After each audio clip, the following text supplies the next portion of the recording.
สีฮะโอ้โหสูสีประชันนะประชันกันอีกแล้วประชันกันอีกแล้วครับผมกำลัง6 สูบทั้งคู่นะฮะ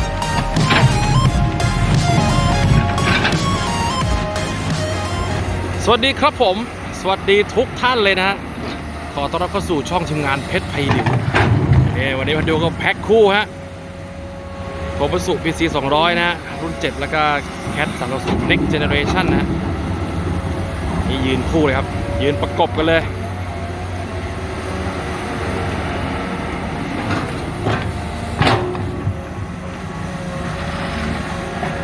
นี่ก็เดี๋ยวเราขุดช่วงนี้ก่อนนะพอดีว่าน้ำท่วมหมดที่เราขุดไว้เดี๋ยวขุดเปิดแนวกลางนะซ้ายก็แนวสักใหญ่เราเปิดแนวกลางเสร็จแล้วก็จะสุดแนวแล้วก็จะปล่อยน้ำฝั่งนู้นเข้าไปตรงนี้ครับแล้วก็เราก็ไปขุดฝั่งนู้นต่อนะฮะรุ่นน้ำไม่ลึกเท่าไหร่ก็เดี๋ยวเล่นระดับถ่ายเทน้ำกันไปเรื่อยนะขุดสระ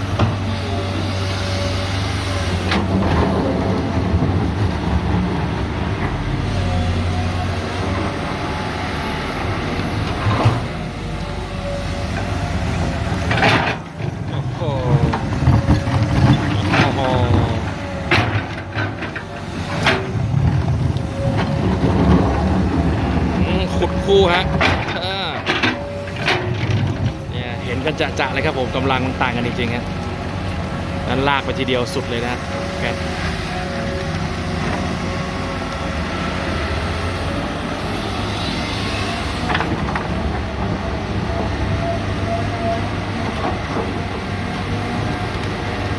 หมดยุคแคทช้าแล้วนะครับไม่มีแล้วฮะช้าแคทเดี๋ยวนี้ไวฮะทั้งไวทั้งทรงพลังประหยัดต่างหากคุณภาพสมราคาก็ Next Generation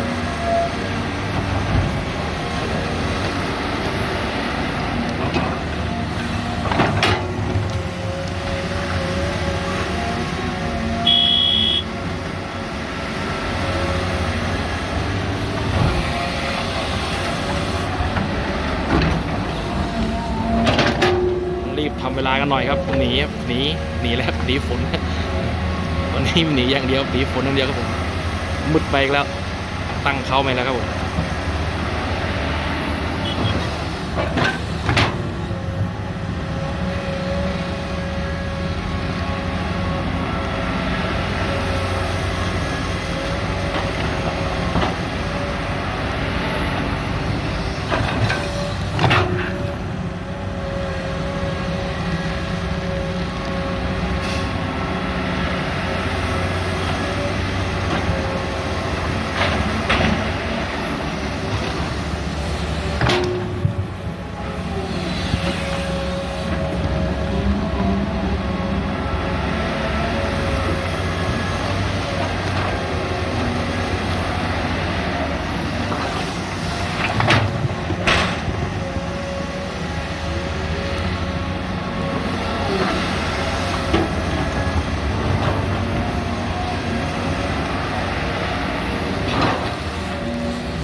หมุนให้360เลย360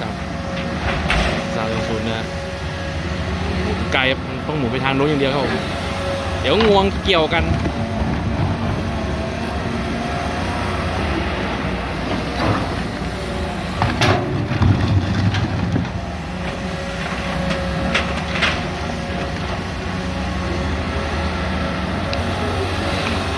ความไวนี่ไม่ต่างกันมากเลยนะครับสูสีนะฮะแต่แค่จะได้เปรียบเรื่องบุกี้ใหญ่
ดินไปปูแท่นเรื่อยนะครับปูแท่นให้ขยายออกไป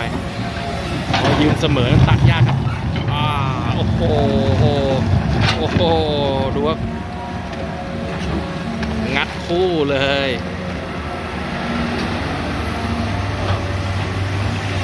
ดูความเร็วฮะดูความเร็ว1-1นะเอ็กโอกลับมาแล้วนะโอกลับมาก่อนนะแค่ตามมา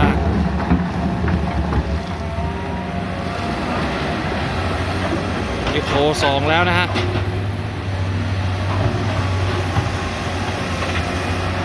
2แล้วแคท2โค3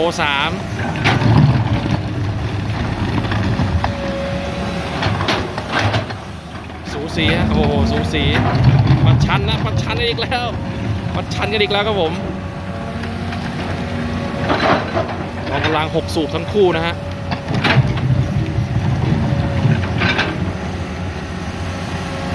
โอ้โหสุดยอดจริงๆคู่นี้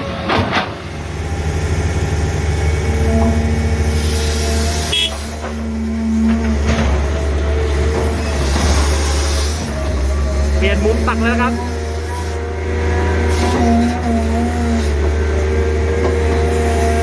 ที่หัวที่กับช่วงต่อช่วงนี้ที่ห่างกัน1 สัปดาห์นะฮะ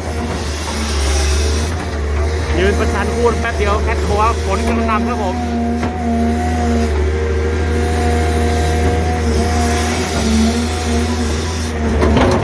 คลิปนี้ไปสำเร็จได้นะฮะ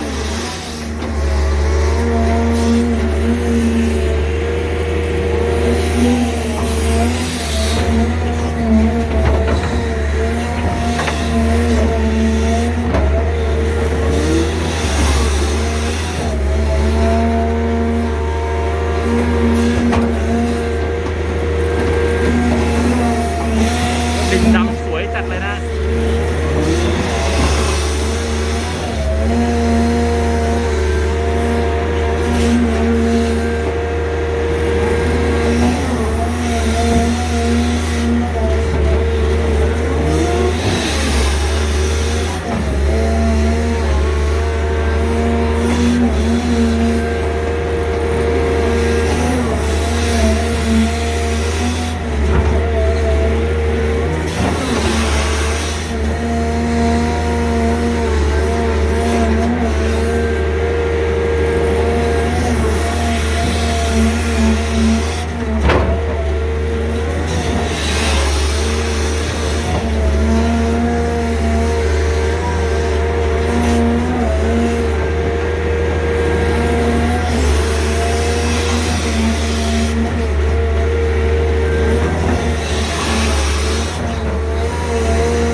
ดินพวกนี้โรยด้านบน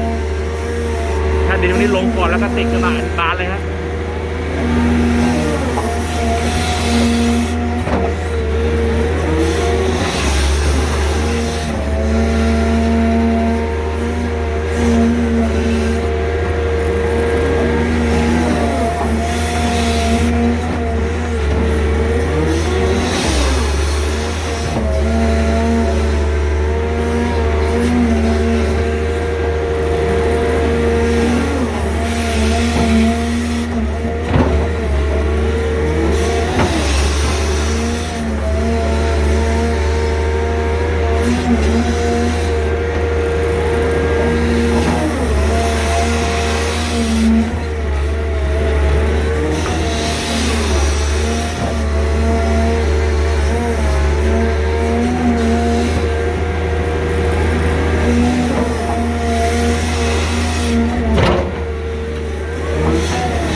เรียบร้อยเกมไปอีกหนึ่งฮะ จอมแสบเราตัวเล็กนะฮะโดมินิเตอร์210มาแล้วครับแม็กเจนมาแล้วฮะตัวเตรียมมานู่นแล้วมาถึงแล้วครับผมมาถึงแล้วครับผม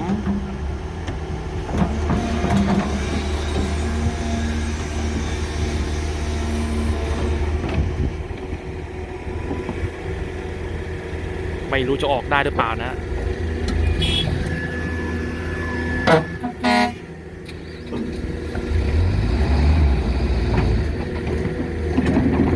โดนระเบิดตูดแน่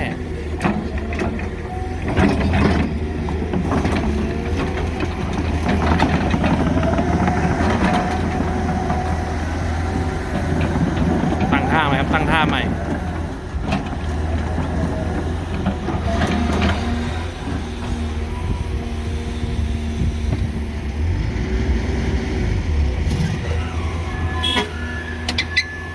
ไม่ไหวไม่ไหวไม่ไหวไม่ไหวไม่ไหวไม่ได้ต้องเบิดตูดแล้วเอาดินออกครับไม่ไหวมันเทิร์นหมดแล้วครับ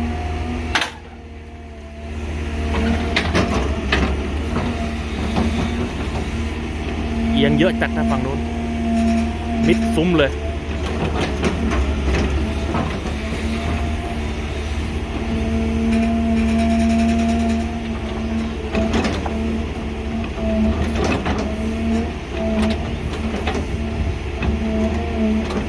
เราไม่ฝืนนะไม่ฝืนมากนะจริงๆฝืนจริงก็ได้นะครับเน็กเจนในพลังมันเหลืออยู่แล้วเรากลัวมีปัญหาเสียหายภายหลังนะไม่ได้พอเราเริ่มดันเริ่มออกแรงปุ๊บมันไม่ขยับไม่ออกก็พอครับไม่ฝืนมาก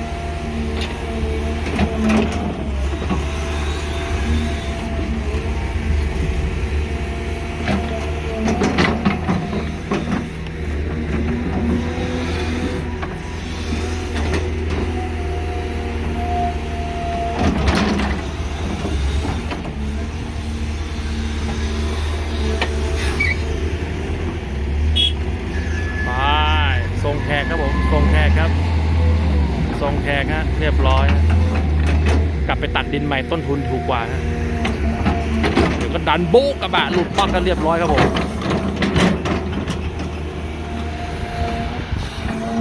กลับมาลุยต่อ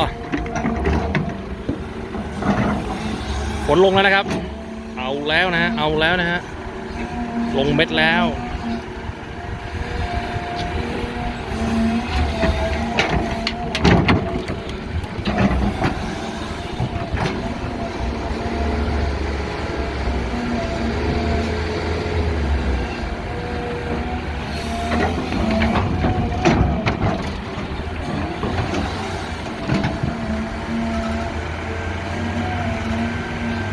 เริ่มหนักขึ้นฮะเริ่มหนักขึ้นอีกแล้ว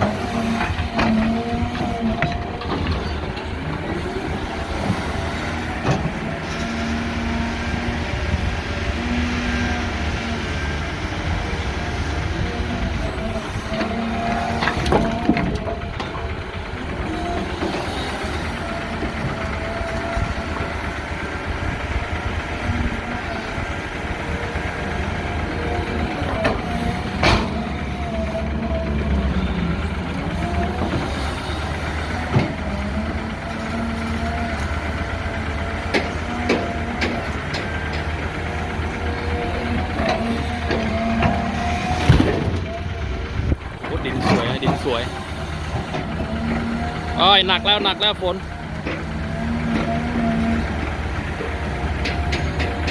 กันเดี๋ยวคลิปนี้ผมขอลาตรงนี้เลยครับผมฝนตกแล้วขอบคุณทุกท่านที่ติดตามรับชมฮะอย่าลืมกดไลค์กด Subscribe เป็นกำลังใจให้เราด้วยนะครับผมช่องทางติดต่อเพิ่มเติมช่องทาง Facebook เพจทีมงานเพชรเพลิวเข้าไปกดติดตามกดไลค์กดแชร์ให้เราด้วยนะครับผมเป็นพระคุณอย่างสูงขอบคุณมากครับผมขอบคุณครับโอ้เต็มพอดี